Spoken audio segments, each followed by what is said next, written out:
ಶ್ರೀ ಗಣಪತಿ ಶಾರದಾ ಗುರುಭ್ಯೋ ನಮಃ. ಉತ್ತರಂ ಯತ್ ಸಮುದ್ರಸ್ಯ ಹಿಮಾದ್ರೇಶ್ಚೈವ ದಕ್ಷಿಣಂ ವರ್ಷಂ ತದ್ಭಾರತಂ ನಾಮ ಭಾರತೀಯತ್ರ ಸಂತತಿ. ಶ್ರೋತೃಗಳಿಗೆ ಶ್ರೀ ಸ್ಕಾಂದ ಮಹಾಪುರಾಣದ 4ನೆಯ ಕಾಶಿ ಖಂಡದ ಪೂರ್ವಾರ್ಧದಲ್ಲಿ ಚತುರ್ಭುಜಾಭಿಷೇಕ ವರ್ಣನ ಎಂಬ 23ನೆಯ ಅಧ್ಯಾಯಕ್ಕೆ ಸ್ವಾಗತ. ಶಿವಶರ್ಮನು ಹೇಳುತ್ತಾನೆ, ಸತ್ಯಲೋಕೇಶ್ವರನಾದ ವಿಧಾತನೇ, ಸಮಸ್ತ ಜೀವರಾಶಿಗಳಿಗೂ ಪ್ರಪಿತಾಮಹನಾದ ನಿನ್ನಲ್ಲಿ ಸ್ವಲ್ಪ ವಿಜ್ಞಾಪಿಸಿಕೊಳ್ಳಬೇಕೆಂದಿದ್ದೇನೆ. ಆದರೆ ಅದನ್ನು ಹೇಳುವುದಕ್ಕೆ ಮಾತ್ರ ಭಯವಾಗಿದೆ. ಬ್ರಹ್ಮನು ಹೇಳುತ್ತಾನೆ, ಅಯ್ಯ ವಿಪ್ರನೇ, ನೀನು ಏನನ್ನು ಕೇಳಬೇಕೆಂದಿರುವೆಯೋ ಅದು ನನಗೆ ತಿಳಿದಿದೆ. ನೀನು ಮುಕ್ತಿ ವಿಚಾರವನ್ನು ಕುರಿತು ಪ್ರಶ್ನಿಸ ಬಯಸಿರುವೆಯಷ್ಟೇ. ಅದನ್ನು ಈ ವಿಷ್ಣು ಪಾರ್ಷದರೇ ನಿನಗೆ ತಿಳಿಯ ಹೇಳುತ್ತಾರೆ. ಇವರಿಗೆ ಈ ಜಗತ್ತಿನಲ್ಲಿ ತಿಳಿಯದಿರುವ ಸಂಗತಿಯೋ ಯಾವುದೋ ಇರುವುದಿಲ್ಲವು. ಬ್ರಹ್ಮಾಂಡ ಗೋಳಕದಲ್ಲಿಯೇ ಆದರೂ ಇವರಿಗೆ ಗೋಚರವಾಗದಿರುವುದು ಏನೂ ಇರುವುದಿಲ್ಲವು. ಬ್ರಹ್ಮದೇವನು ಆ ವಿಷ್ಣು ಪಾರ್ಷದರನ್ನು ಸತ್ಕರಿಸಿದ ಬಳಿಕ ಅವರು ಆ ಲೋಕಕರ್ತಾರನನ್ನು ನಮಸ್ಕರಿಸಿ ಸಂತುಷ್ಟಾಂತರಂಗರಾಗಿ ಅಲ್ಲಿಂದ ಶಿವಶರ್ಮನೊಡಗೊಂಡು ತೆರಳಿದರು. ಅವರು ಮತ್ತೆ ದಿವ್ಯ ವಿಮಾನವನ್ನೇರಿ ಮುಂದುವರಿದು ವೈಕುಂಠ ಲೋಕದ ಸಮೀಪಕ್ಕೆ ಬಂದರು. ಆಗ ಶಿವಶರ್ಮನು ಮತ್ತೆ ಆ ಗಣಗಳನ್ನು ಹೀಗೆ ಪ್ರಶ್ನಿಸಿದನು. ಶಿವಶರ್ಮನು ಪ್ರಶ್ನಿಸುತ್ತಾನೆ, ಎಲೈ ಪಾರ್ಷದರೇ, ಈಗ ನಾವು ಭೂಮಂಡಲದಿಂದ ಎಷ್ಟು ದೂರ ಬಂದೆವು? ಇನ್ನೂ ಎಷ್ಟು ದೂರ ಹೋಗಬೇಕಾಗಿದೆ? ಎಲೈ ಮಂಗಳಕರರೇ, ನಿಮ್ಮನ್ನು ಇನ್ನೊಂದು ವಿಷಯವಾಗಿಯೂ ಪ್ರಶ್ನಿಸಬೇಕೆಂದಿರುವನು. ನೀವು ನನ್ನ ಮೇಲಣ ಪ್ರೀತಿಯಿಂದ ಹೇಳಬೇಕು. ಕಾಂಚಿ, ಅವಂತಿ, ದ್ವಾರಕೆ, ಕಾಶಿ, ಅಯೋಧ್ಯೆ, ಮಾಯಾಪುರಿ, ಮಧುರೆ ಎಂಬಿವು ಮುಕ್ತಿದಾಯಕಗಳಾದ ಸಪ್ತಪುರಿಗಳೆಂದು ಪ್ರಸಿದ್ಧವಾಗಿರುವವಷ್ಟೇ. ಆದರೆ ಬ್ರಹ್ಮದೇವನು ಆ ಸಪ್ತಪುರಿಗಳಲ್ಲಿ 6 ಬಿಟ್ಟು ಕಾಶಿ ಪಟ್ಟಣದಲ್ಲಿ ಮಾತ್ರವೇ ಮುಕ್ತಿಯು ಪ್ರತಿಷ್ಠಿತವಾಗಿದೆ ಎಂದು ಹೇಳಿದುದೇತಕ್ಕೆ? ಹಾಗಾದರೆ ಕಾಶಿ ಕ್ಷೇತ್ರದಲ್ಲಲ್ಲದೆ ಬೇರೊಂದೆಡೆಯಲ್ಲಿ ಹಸು ದೊರೆದ ನನಗೆ ಮುಕ್ತಿಯು ದೊರಕುವುದಿಲ್ಲವೇ? ಎಲೈ ವಿಷ್ಣು ಕಿಂಕರರೇ, ನೀವು ಈ ಎಲ್ಲ ವಿಷಯಗಳನ್ನು ನನಗೆ ತಿಳಿಸುವ ಅನುಗ್ರಹವನ್ನು ಮಾಡಿರಿ. ಇಂತು ನುಡಿದ ಆ ವಿಪ್ರನ ಮಾತುಗಳನ್ನು ಕೇಳಿ ಆ ವಿಷ್ಣು ಕಿಂಕರರು ಅವನಲ್ಲಿಯ ಆದರದಿಂದ ಹೇಳತೊಡಗಿದರು. ಗಣಗಳು ಹೇಳುತ್ತಾರೆ, ಎಲೈ ನಿರ್ದುಷ್ಟನೇ, ನಿನಗೀಗ ಯಥಾರ್ಥವಾದ ಸಂಗತಿಯನ್ನು ತಿಳಿಸುತ್ತೇವೆ.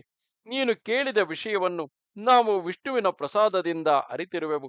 ಇಷ್ಟೇ ಅಲ್ಲದೆ ಭೂತ ಭವಿಷ್ಯ ವರ್ತಮಾನ ಕಾಲಿಕ ವಿಚಾರವು ಆ ಪರಮಾತ್ಮನ ಅನುಗ್ರಹದಿಂದಲೇ ನಮಗೆ ತಿಳಿದಿದೆ.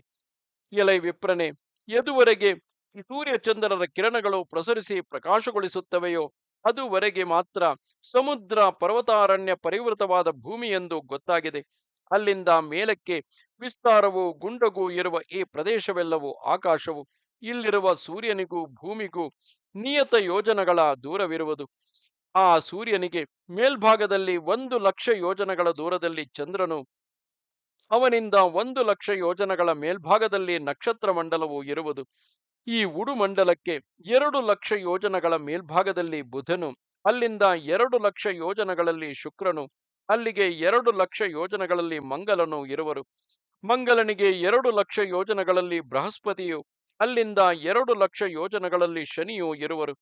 ಶನಿ ಮಂಡಲದಿಂದ 1,00,000 ಯೋಜನಗಳ ಮೇಲ್ಭಾಗದಲ್ಲಿ ಸಪ್ತರ್ಷಿ ಮಂಡಲವು, ಅಲ್ಲಿಂದ 1,00,000 ಯೋಜನಗಳ ಮೇಲ್ಭಾಗದಲ್ಲಿ ಧ್ರುವ ಮಂಡಲವು ನೆಲೆಸಿರುವವು. ಕಾಲ್ನಡಿಗೆಯಿಂದ ನಡೆಯಬಹುದಾದುದು ಭೂಮಂಡಲದಲ್ಲಿ ಎಷ್ಟಿರುವುದೋ ಅಷ್ಟು ಪ್ರದೇಶವು ಭೂಲೋಕವೆನಿಸುವುದು. ಅದು ಸಮುದ್ರ ಪರ್ವತ ಕಾನನಗಳಿಂದ ಪರಿವೃತವಾದುದು. ಭೂಲೋಕದಿಂದ ಮೊದಲುಗೊಂಡು ಸೂರ್ಯಮಂಡಲದವರೆಗಣ ಪ್ರದೇಶವು ಭುವರ್ಲೋಕವೆನಿಸುವುದು. ಸೂರ್ಯನಿಂದ ಮೊದಲಾಗಿ ಧ್ರುವಮಂಡಲದ ಹೊರಗಣ ಪ್ರದೇಶವೇ ಸ್ವರ್ಲೋಕವು. ಭೂಲೋಕಕ್ಕೆ 1,00,00,000 ಯೋಜನಗಳ ದೂರದಲ್ಲಿ ಮಹರ್ಲೋಕವಿರುವುದು. 2,00,00,000 ಯೋಜನಗಳ ದೂರದಲ್ಲಿ ಜನೋಲೋಕವಿರುವುದೆಂದು ಹೇಳಲಾಗಿದೆ. ಭೂತಲದಿಂದ 4,00,00,000 ಯೋಜನಗಳ ದೂರದಲ್ಲಿ ಅಪೋಲೋಕವು, 8,00,00,000 ಯೋಜನಗಳ ಮೇಲೆ ಸತ್ಯಲೋಕವು ಇರುವುದು. ಸತ್ಯಲೋಕದ ಮೇಲ್ಭಾಗದಲ್ಲಿ ಭೂಲೋಕದಿಂದ 16,00,00,000 ಯೋಜನಗಳ ದೂರದಲ್ಲಿ ವೈಕುಂಠ ಲೋಕವು ಇರುವುದೆಂದು ತಿಳಿಯಲಾಗಿರುವುದು. ಆ ವೈಕುಂಠ ಲೋಕದಲ್ಲಿ ಸಮಸ್ತ ಜೀವರಾಶಿಗಳಿಗೂ ಅಭಯಪ್ರದನಾದ ಶ್ರೀಪತಿಯು ನೆಲೆಸಿರುವನು. ವೈಕುಂಠ ಲೋಕದಿಂದ 16,00,00,000 ಯೋಜನಗಳ ದೂರದಲ್ಲಿ ಪರಶಿವನ ನೆಲೆಮನೆಯಾದ ಕೈಲಾಸ ಲೋಕವಿರುವುದು. ಅಲ್ಲಿ ಶ್ರೀಮತ್ ಪರಶಿವನು ಪಾರ್ವತಿಯಿಂದಲೂ ಗಣೇಶ, ಸ್ಕಂದ, ನಂದಿಗಳಿಂದಲೂ ಸಹಿತವಾಗಿ ಸತತವು ನೆಲೆಸಿರುವನು. ಆ ವಿಶ್ವೇಶ್ವರನೇ ಸಕಲನು, ಅಂದರೆ ಸರ್ವಸ್ವರೂಪನು, ಪರಾತ್ಪರನು ಆಗಿರುವನು. ತನ್ನ ಲೀಲೆಗೋಸುಗವಾಗಿಯೇ ಮಾಯಾಮಯ ಶರೀರವನ್ನು ಧರಿಸಿರುವ ಆ ದೇವದೇವನ ಕ್ರೀಡೆಯೇ ಈ ಬ್ರಹ್ಮಾಂಡವು. ಈ ಪ್ರಪಂಚವೆಲ್ಲವೂ ಆತನ ಆಜ್ಞೆಯನ್ನೇ ನಡೆಸುತ್ತಿರುವುದು. ಆ ಪರಮೇಶ್ವರನೇ ಸಮಸ್ತರಿಗೂ ಶಾಸಕನಾದವನು. ಆತನಿಗೆ ಶಾಸಕನಾದವನು ಯಾರೂ ಇರುವುದಿಲ್ಲವು. ಆತನು ತಾನೇ ಈ ಚತುರ್ವಿಧ ಭೂತಗಳನ್ನು ಸೃಜಿಸಿ, ತಾನೇ ಪಾಲಿಸಿ, ತಾನೇ ಅವುಗಳನ್ನು ಭಕ್ಷಿಸಿ ಲಯಗೊಳಿಸುತ್ತಾನೆ. ಅವನೊಬ್ಬನೇ ಸರ್ವಜ್ಞನು. ಅವನು ಮಾಡುವ ಪ್ರತಿಯೊಂದು ಕಾರ್ಯವು ಅವನ ಇಚ್ಛೆಗೆ ಅಧೀನವಾದುದೇ ಹೊರತು ಯಾರೊಬ್ಬರ ಇಚ್ಛಾನುವರ್ತಿಯೂ ಅಲ್ಲ. ಅವನನ್ನು ಹೀಗೆ ಮಾಡೆಂದು ಕಾರ್ಯಗಳಲ್ಲಿ ಪ್ರವರ್ತನಗೊಳಿಸುವವನಾಗಲಿ, ಅವನು ಮಾಡುವ ಕಾರ್ಯಗಳನ್ನು ತಡೆದು ನಿವರ್ತನಗೊಳಿಸುವವನಾಗಲಿ ಯಾರೂ ಇಲ್ಲ. ವಾಯುವಾಕಾಶಾದಿ ಪಂಚಭೂತಗಳ ಸ್ವರೂಪದಲ್ಲಿ ಕಂಗೊಳಿಸುತ್ತಿರುವವನಾಗಿ, ಶ್ರುತಿ ಪ್ರತಿಪಾದಿತಗಳಾದ ಕಾರಣ ಪರಂಪರೆಗಳಿಂದ ಅಂತೂ ಅಮೂರ್ತನಾಗಿದ್ದರೂ ಮೂರ್ತ ಸ್ವರೂಪದಿಂದ ಪರಬ್ರಹ್ಮ ಸ್ವರೂಪನಾಗಿ ಸಮಸ್ತ ಬ್ರಹ್ಮಾಂಡದಲ್ಲಿಯೂ ತಾನೇ ತಾನಾಗಿ ವ್ಯಾಪಿಸಿ ನಿತ್ಯನೂ ಸತ್ಯ ಸ್ವರೂಪನೂ ದ್ವೈತ ವಿವರ್ಜಿತನೂ ಆಗಿರುವವನು ಆ ಭಗವಂತನೊಬ್ಬನೇ. ಆನಂದವೇ ಪರಬ್ರಹ್ಮನ ಸ್ವರೂಪವೆಂದು ಶ್ರುತಿಗಳು ಸಾರುತ್ತವೆ. ಅದೇ ಸಮಸ್ತ ಕಾರಣಗಳಿಗೂ ಪರಾತ್ಪರವೆನಿಸಿ ಮಹಾಶ್ರೇಷ್ಠವೂ ಆಗಿರುವುದು. ಆ ಆನಂದವೇ ಈತನು. ಆ ಈತನನ್ನು ವಿಷ್ಣುವಾಗಲಿ ಬ್ರಹ್ಮನಾಗಲಿ ಸಾಕ್ಷಾತ್ಕರಿಸಿಕೊಂಡಿರುವುದಿಲ್ಲವು. ಈತನು ವಿಷಯಾದಿಗಳಿಗೆ ದೂರನು. ಮಾತುಗಳಿಗೂ ಈತನು ನಿಲುಕುವವನಲ್ಲ, ಮನಸ್ಸಿಗೂ ಗೋಚರನಾಗುವವನಲ್ಲ. ಆದುದರಿಂದಲೇ ಶ್ರುತಿಗಳು ಯಥೋ ವಾಚೋ ನಿವರ್ತಂತೆ ಅಪ್ರಾಪ್ಯ ಮನಸಾ ಸಹ ಎಂದು ಸಾರುತ್ತಿವೆ. ಸಮಸ್ತ ಪ್ರಾಣಿಗಳ ಹೃದಯಗಳಲ್ಲಿಯೂ ನೆಲೆಗೊಂಡು ಪರಂಜ್ಯೋತಿ ಸ್ವರೂಪನಾಗಿ ಪ್ರಕಾಶಿಸುತ್ತಾ ಸಮಸ್ತ ಪ್ರಮಾಣಗಳಿಗೂ ಪ್ರಮಾಣಭೂತನಾಗಿ ಯೋಗವೊಂದರಿಂದಲೇ ತಿಳಿಯಲು ಸಾಧ್ಯನಾಗಿರುವ ಈ ಪರಮಾತ್ಮನು ಸ್ವಯಂ ವೇದ್ಯನಾಗಿರುವನು. ಈತನನ್ನು ಇಂತೆಂದು ಹೇಳಲಸದಳ. ಬಹುರೂಪನಾದರೂ ರೂಪವೇ ಇಲ್ಲದವನಾಗಿ, ಎಲ್ಲೆಲ್ಲಿಯೂ ವ್ಯಾಪಿಸಿದ್ದರೂ ಬಾಹ್ಯ ಚಕ್ಷುಸ್ಸಿಗೆ ಅಗೋಚರನಾಗಿ, ಅನಂತನಾಗಿದ್ದರೂ ಅಂದರೆ ಮಾಯೆಯಿಂದ ಪರಿಚ್ಛಿನ್ನವಾದ ಸ್ವರೂಪವುಳ್ಳವನಾದರೂ ಸಮಸ್ತ ಬ್ರಹ್ಮಾಂಡಕ್ಕೂ ಕಾಲ ಯಮಸ್ವರೂಪವಾಗಿ, ಎಲ್ಲವನ್ನೂ ಬಲ್ಲವನಾದರೂ ಯಾವ ಕೆಲಸವನ್ನು ಮಾಡದವನಾಗಿ ವಿರಾಜಿಸುವವನು ಈತನೇ. ಅಂಥ ಈ ಪರಮೇಶ್ವರನ ಸ್ವರೂಪವೇ ಈ ರೂಪದಿಂದಿರುವುದು.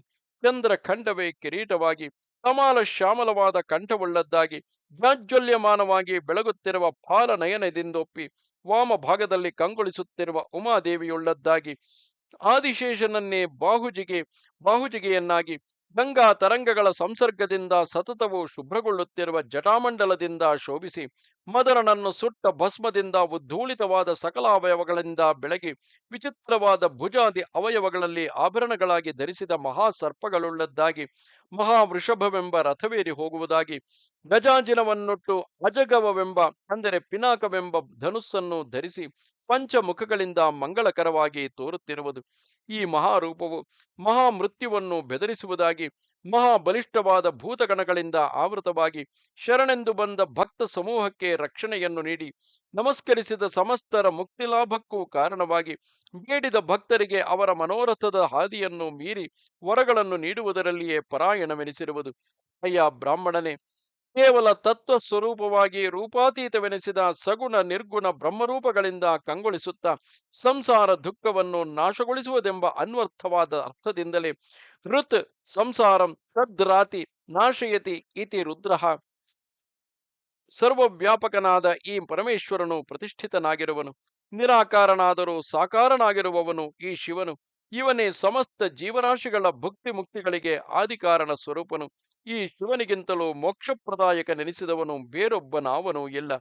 ಚರಾಚರಾತ್ಮಕವಾದ ಜಗತ್ತೆಲ್ಲವೂ ಅದೃಶ್ಯ ರೂಪಿಯೂ ಪಾರ್ವತೀಪತಿಯೂ ಆದ ಈ ಪರಮೇಶ್ವರನಲ್ಲಿಯೇ ಪ್ರಳಯ ಕಾಲದಲ್ಲಿ ಹುದುಗಿ ಹೋಗುವುದು. ಈತನು ಇಂಥ ಜಗತ್ತನ್ನು ಸಂರಕ್ಷಣಾರ್ಥವಾಗಿ ವಿಷ್ಣುವಿನ ಅಧೀನಕ್ಕೆ ಒಳಪಡಿಸಿ ತಾನು ಮಾತ್ರ ಸ್ವಚ್ಛಂದವಾದ ಲೀಲೆಯಿಂದಲೇ ಸತತವೂ ವಿನೋದವಾಗಿ ಕ್ರೀಡಿಸುತ್ತಿರುತ್ತಾನೆ.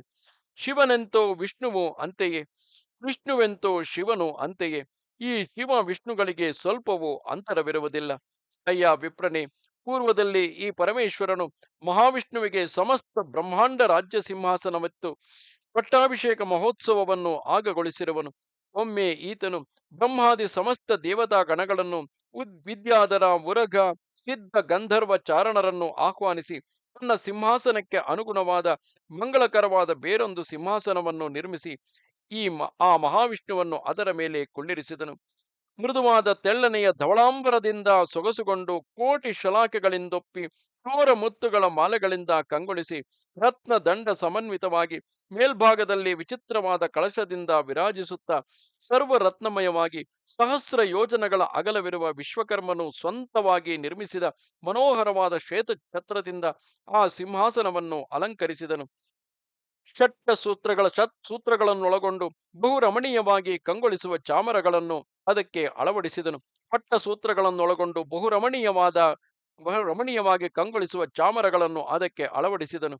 ರಾಜ್ಯಾಭಿಷೇಕಕ್ಕೆ ಯೋಗ್ಯವಾದ ದ್ರವ್ಯಗಳಿಂದಲೂ ಸಮಸ್ತ ಔಷಧಿಗಳಿಂದಲೂ ಪ್ರತ್ಯಕ್ಷವಾದ ಸಮಸ್ತ ತೀರ್ಥೋದಕಗಳಿಂದಲೂ ಮನೋಹರವಾದ ಸಿದ್ಧಾರ್ಥಾಕ್ಷತೆ ದೂರ್ವೆಗಳನ್ನು ಹಾಕಿ ಅಭಿಮಂತ್ರಿಸಿ ತಾವಾಗಿಯೇ ಸಿದ್ಧಿಗೊಂಡ ಪಂಚಕುಂಭಗಳನ್ನು ಅಲ್ಲಿಯೇ ನೆರೆದಿದ್ದಂತಹ ದೇವತೆಗಳ ಋಷಿಗಳ ಸಿದ್ಧ ನಾಗರ ಸಮಕ್ಷಮದಲ್ಲಿ ಉಭಯ ಪಾರ್ಶ್ವಗಳಲ್ಲಿಯೂ 16 ಮಂದಿ ಮಂಗಳಾಂಗಿಯರಾದ ಕನ್ನಿಕೆಯರು ಕೊಂಡು ಬರಲು ಎತ್ತೆತ್ತಲು ವೀಣೆ, ಮೃದಂಗ, ಶಂಖ, ಬೇರಿ, ಡಮರು, ಡಿಂಡಿಮ, ಜಲ್ಲರಿ, ತಮ್ಮಟೆ, ತಾಳ ಮೊದಲಾದ ವಾದ್ಯಗಳು ಭೋರ್ಗರೆಯುತ್ತಿರಲು ಕಿವಿಗಿಂಪಾಗಿ ಮೃದು ಮಧುರವಾದ ಗಾಯನವು ನಡೆಯುತ್ತಿರಲು ನಭೋಂಗಣವೆಲ್ಲವೂ ಮಹರ್ಷಿಗಳ ಬ್ರಹ್ಮಘೋಷದಿಂದ ತುಂಬಿ ಹೋಗಿರಲು ಶುಭ ತಿಥಿಯಲ್ಲಿ ಶುಭ ಲಗ್ನದಲ್ಲಿ ತಾರಾಬಲ ಚಂದ್ರಬಲಗಳನ್ನು ನೋಡಿ ಕೌತುಕ ಮಂಗಲ ಪುರಸ್ಸರವಾಗಿ ಆ ಮಹಾವಿಷ್ಣುವಿನ ಶಿರಸ್ಸಿನ ಮೇಲೆ ರಮಣೀಯವಾದ ಕಿರೀಟವನ್ನು ತೊಡಿಸಿದನು. ಅಲ್ಲದೆ ತನ್ನನ್ನುಳಿದು ಮತ್ತೆಲ್ಲಿಗೂ ಹೋಗದ ತನ್ನದೇ ಆದ ಅಖಂಡೈಶ್ವರ್ಯವನ್ನು ಆತನಿಗೆ ದಯಪಾಲಿಸಿದನು. ತರುವಾಯ ಆ ದೇವೇಶ್ವರನು ಪ್ರಮಥ ಗಣಗಳೊಡಗೂಡಿ ಆ ಶಾರಂಗನನ್ನು ಸ್ತುತಿಸಿದನು. ಇದಾದ ಬಳಿಕ ಆ ಶಂಕರನು ಕರ್ತೃವಾದ ಬ್ರಹ್ಮನನ್ನು ಕುರಿತು ಈ ಪ್ರಕಾರವಾಗಿ ಹೇಳಿದನು. ಅಯ್ಯ ಬ್ರಹ್ಮನೇ, ಈ ವಿಷ್ಣುವು ನನಗೆ ವಂದ್ಯನು. ಆದುದರಿಂದ ಈ ಹರಿಯನ್ನು ನೀನು ನಮಸ್ಕರಿಸು. ಇಂದು ನುಡಿದ ಬಳಿಕ ಆ ರುದ್ರನು ತಾನೇ ಮೊದಲು ಆ ಗರುಡ ಧ್ವಜನನ್ನು ನಮಸ್ಕರಿಸಿದನು. ತರುವಾಯ ಗಣಾಧೀಶ್ವರರು, ಬ್ರಹ್ಮನು, ಮರುದ್ಗಣಗಳು, ಸನಕಾದಿ ಯೋಗಿವರರು, ಸಿದ್ಧರು, ದೇವರ್ಷಿಗಳು, ಗಂಧರ್ವರೊಡಗೂಡಿದ ವಿದ್ಯಾಧರರು, ಯಕ್ಷ ರಾಕ್ಷಸರು, ಅಪ್ಸರರು, ಗುಹ್ಯಕರು, ಚಾರಣರು, ಭೂತಗಣದವರು, ಶೇಷ, ವಾಸುಕಿ, ತಕ್ಷಕಾದಿ ಪನ್ನಗರು, ವಿಹಂಗಮ ಕಿನ್ನರರು, ಸ್ಥಾವರ ಜಂಗಮರು ಜಯ ಜಯಕಾರಗಳನ್ನು ಮಾಡಿ ಅನಂತ ನಮಸ್ಕಾರಗಳನ್ನೆಸಗಿದರು. ಆ ಬಳಿಕ ಆ ಮಹಾದೇವ ಸದಸ್ಸಿನಲ್ಲಿ ನೆರೆದಿದ್ದ ಸಮಸ್ತರು ಹರ್ಷಾತಿರೇಕದಿಂದ ಕೋಲಾಹಲ ಧ್ವನಿಯನ್ನೆಸಗುತ್ತಿರಲು ಆ ಮಹಾವಿಷ್ಣುವಿಗೆ ಸಾಕ್ಷಾತ್ ಪರಮೇಶ್ವರನೇ ಪೂಜೆಯನ್ನು ಸಲ್ಲಿಸಿದನು. ಅಯ್ಯ ಮಹಾವಿಷ್ಣುವೇ, ಇಂದಿನಿಂದ ನೀನೇ ಈ ಪ್ರಪಂಚದ ಕರ್ತೃವು, ಸಮಸ್ತ ಭೂತಗಳನ್ನು ಸಂರಕ್ಷಿಸುವವನು ನೀನೇ, ಈ ಪ್ರಪಂಚವನ್ನು ಲಯಗೊಳಿಸುವವನು ನೀನೇ ಜಗತ್ಪೂಜ್ಯನು, ಜಗದೀಶ್ವರನು, ಜಗತ್ತಿನಲ್ಲಿ ಸಮಸ್ತರಿಗೂ ಧರ್ಮಾರ್ಥ ಕಾಮಗಳನ್ನು ನೀಡುವವನು ನೀನು. ಮಾರ್ಗವನ್ನು ಮೀರಿ ನಡೆಯುವ ದುರಾತ್ಮಕರನ್ನು ನಿಗ್ರಹಿಸುವವನು ನೀನೆ. ಸಂಗ್ರಾಮಗಳು ಒದಗಿದಂದು ಶತ್ರುಗಳಿಗಂತಿರಲಿ ನನಗೂ ನೀನು ಅಜೇಯನಾಗಿರುವೆ. ಅಯ್ಯ ವಿಷ್ಣುವೆ, ಇದು ಇಚ್ಛಾಶಕ್ತಿ, ಕ್ರಿಯಾಶಕ್ತಿ, ಉತ್ತಮೋತ್ತಮವಾದ ಜ್ಞಾನಶಕ್ತಿ, ಈ 3 ಶಕ್ತಿಗಳನ್ನು ನಿನಗೆ ಒಳಪಡಿಸಿದ್ದೇನೆ. ಪರಿಗ್ರಹಿಸುವವನಾಗು. ಅಯ್ಯ ಹರಿಯೇ, ನಿನ್ನನ್ನು ದ್ವೇಷಿಸುವ ಎಲ್ಲರೂ ನನಗೆ ಪ್ರಯತ್ನಪೂರ್ವಕವಾಗಿ ದಂಡ್ಯರೆಣಿಸುತ್ತಾರೆ. ನಿನ್ನ ಭಕ್ತರಿಗೆ ನಾನು ಉತ್ತಮ ಕೈವಲ್ಯವನ್ನು ನೀಡತಕ್ಕವನು. ಇದು ಸುರಾಸುರರಿಂದಲೂ ಜಯಿಸಲಸದಳವಾದ ಈ ಮಾಯೆಯನ್ನು ಸ್ವೀಕರಿಸುವವನಾಗು. ಇದರಿಂದ ಮೋಹಗೊಳ್ಳುವ ವಿಶ್ವವೇ ಅಜ್ಞಾನ ಭೂಯಿಷ್ಠವಾಗುವುದು. ನೀನು ನನ್ನ ಎಡತೋಳು, ಈ ಬ್ರಹ್ಮನೇ ನನಗೆ ಬಲಭುಜ. ಇಂತು ಬ್ರಹ್ಮನಿಗೂ ನೀನೇ ಉತ್ಪತ್ತಿ ಕಾರಣನು, ರಕ್ಷಕನೂ ಆಗುವೆ. ಅಯ್ಯ ಬ್ರಾಹ್ಮಣೋತ್ತಮನೇ, ಈ ಪ್ರಕಾರವಾಗಿ ಪರಮಶಿವನು ಮಹಾವಿಷ್ಣುವಿಗೆ ವೈಕುಂಠೈಶ್ವರ್ಯವನ್ನು ಅನುಗ್ರಹಿಸಿ ಕೈಲಾಸದಲ್ಲಿ ಪ್ರಮಥ ಗಣಗಳೊಡನೆ ತಾನಾಗಿ ಉಮೆಯೊಡನೆ ಕ್ರೀಡಿಸುತ್ತಿರುವನು. ಅಂದಿನಿಂದ ಶಾರಂಗ ಧನುರ್ಧಾರಿಯು ಗದಾಧರನೂ ಆದ ಆ ಶ್ರೀಹರಿಯು ದೈತ್ಯ ದಾನವರನ್ನು ಅನುಗ್ರಹಿಸುತ್ತಾ ಈ 3 ಲೋಕಗಳನ್ನು ಆಳುತ್ತಿರುವನು. ಹೀಗೆ ನಿನಗೆ ಸಮಸ್ತ ಲೋಕಗಳ ಪರಿಸ್ಥಿತಿಯನ್ನು ತಿಳಿಯ ಹೇಳಿದ್ದಾಯಿತು. ಇನ್ನು ನಿನಗೆ ಮುಕ್ತಿಹೇತುವು ಯಾವುದೆಂಬುದನ್ನು ಹೇಳುತ್ತೇನೆ. ಇದು ಅತ್ಯುತ್ತಮವಾದ ಆಖ್ಯಾನವಾಗಿರುವುದರಿಂದ ಶ್ರದ್ಧೆಯಿಂದ ಸಮಾಹಿತ ಮನಸ್ಕನಾಗಿ ಯಾವನು ಇದನ್ನು ಕೇಳುವನೋ ಅವನು ಸ್ವರ್ಗಲೋಕವನ್ನು ಸೇರಿ ಅಲ್ಲಿ ಕ್ಷೀಣ ಪುಣ್ಯನಾಗಿ ಭೂಲೋಕಕ್ಕೆ ಬಂದ ತರುವಾಯ ಕಾಶಿ ಕ್ಷೇತ್ರದಲ್ಲಿಯೇ ಜನ್ಮವನ್ನೆತ್ತಿ ಮೋಕ್ಷವನ್ನು ಪಡೆಯುತ್ತಾನೆ. ಯಜ್ಞಗಳಲ್ಲಿಯೂ ಉತ್ಸವಗಳಲ್ಲಿಯೂ ವಿವಾಹಾದಿ ಸಮಸ್ತ ಮಂಗಳ ಕಾರ್ಯಗಳಲ್ಲಿಯೂ ರಾಜ್ಯಾಭಿಷೇಕ ದೇವತಾ ಪ್ರತಿಷ್ಠಾದಿ ಸಮಸ್ತ ಶುಭ ಸಮಯಗಳಲ್ಲಿಯೂ ಸರ್ವಾಧಿಕಾರ ದಾನ ನೂತನ ಗೃಹ ಪ್ರವೇಶ ಸಮಯಗಳಲ್ಲಿಯೂ ಆಯಾ ಕಾರ್ಯಗಳು ನಿರ್ವಿಘ್ನವಾಗಿ ನಡೆದು ಸಫಲಗೊಳ್ಳಲೋಸುಗ ಈ ಆಖ್ಯಾನವನ್ನು ಪಠಿಸತಕ್ಕದ್ದು. ಈ ಆಖ್ಯಾನವನ್ನು ಪಠಿಸುವುದರಿಂದ ಅಪುತ್ರನು ಪುತ್ರ ಲಾಭವನ್ನು, ದರಿದ್ರನು ಧನ ಲಾಭವನ್ನು, ರೋಗಿಯು ಆರೋಗ್ಯ ಲಾಭವನ್ನು ಪಡೆಯುತ್ತಾನೆ. ಅಯ್ಯ ಶಿವಶರ್ಮನೆ, ಸಮಸ್ತ ಅಮಂಗಳಗಳನ್ನು ನಾಶಗೊಳಿಸುವಂತಹದು, ಶಿವಕೇಶವರಿಗೆ ಅತ್ಯಂತ ಪ್ರಿಯವಾದುದು ಆದ ಈ ಆಖ್ಯಾನವನ್ನು ಶುಭಾಪೇಕ್ಷಿಯಾದವನು ಪ್ರಯತ್ನಪೂರ್ವಕವಾಗಿ ಸತತವು ಪಾರಾಯಣ ಮಾಡತಕ್ಕದ್ದು. ಇಲ್ಲಿಗೆ 81,000 ಶ್ಲೋಕಗಳ ಸಂಹಿತೆಯೆಂದು ಪ್ರಸಿದ್ಧವಾದ ಶ್ರೀ ಸ್ಕಾಂದ ಮಹಾಪುರಾಣದ 4ನೆಯ ಕಾಶಿ ಖಂಡದ ಪೂರ್ವಾರ್ಧದಲ್ಲಿ ಚತುರ್ಭುಜಾಭಿಷೇಕ ವರ್ಣನ ಎಂಬ 23ನೆಯ ಅಧ್ಯಾಯವು ಮುಗಿದುದು. ನಮಸ್ತೆ ಶಾರದೆ ದೇವಿ ಕಾಶ್ಮೀರ ಪುರವಾಸಿನಿ ತ್ವಾಮಹಂ ಪ್ರಾರ್ಥೆಯೇ ನಿತ್ಯಂ ವಿದ್ಯಾದಾನಂಚ ದೇಹಿಮೆ. ನಮಸ್ಕಾರ.